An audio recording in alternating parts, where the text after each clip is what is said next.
आज काय स्पेशल? आज आहे स्पेशल आलं लसूण पेस्ट. तर आपण सुरुवात करूया आलं लसूण पेस्टला. आपण ही लसूण अशी छान स्वच्छ धुवून घ्यायची आहे. आणि लसणीची जे सालं आहेत ना त्याच्यात फायबर असतं आणि पोषक मूल्य पण असतात. त्यामुळे आपण याची सालं काढून नाही घेतलेली आहेत. आणि आलं पण इथे आपण भिजत ठेवलं आहे थोडा वेळ. त्याचा सगळं जे काय वाईट असेल माती बिती ती निघून जायला. आणि आपण आता ती बारीक करून घेणार. तर आता आपण हे आलं बारीक करून घेतलेलं आहे आणि आता आपण हे मिक्सरला लावणार. मिक्सरला लावताना आपण थर लावायचे आहेत. थोडा लसूण, थोडं आलं.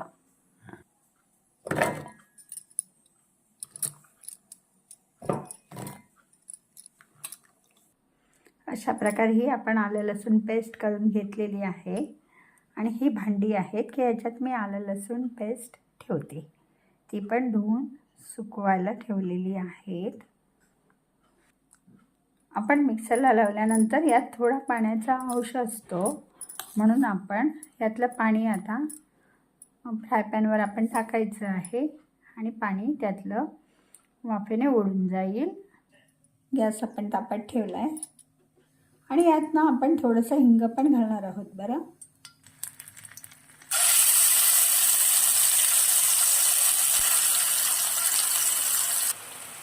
हिंग घालतोय. खरं तर आलं लसूण पेस्ट खूप वापरली जाते आणि इथे आपल्याला पूर्ण विश्वास आहे की आपलं प्रत्येक आल्याची कांडी चांगली होती आणि यात एक पण खराब लसूण नव्हता. कारण प्रत्येक गृहिणीला ना विश्वास महत्त्वाचा असतो. आपण जे करतो ते सगळं उत्तम हवं, म्हणून मी ही पेस्ट तयार करून ठेवते.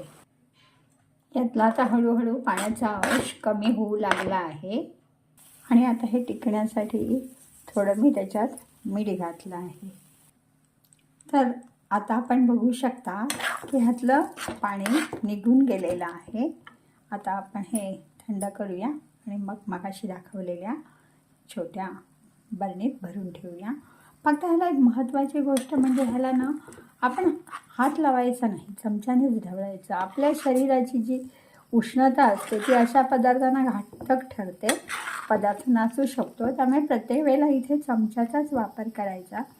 आणि आपण कुठची डिश करताना आपल्याला ह्याचा खूप उपयोग होतो. आपणही अशी करून ठेवा. आपल्या वेळेची बचत करा. धन्यवाद.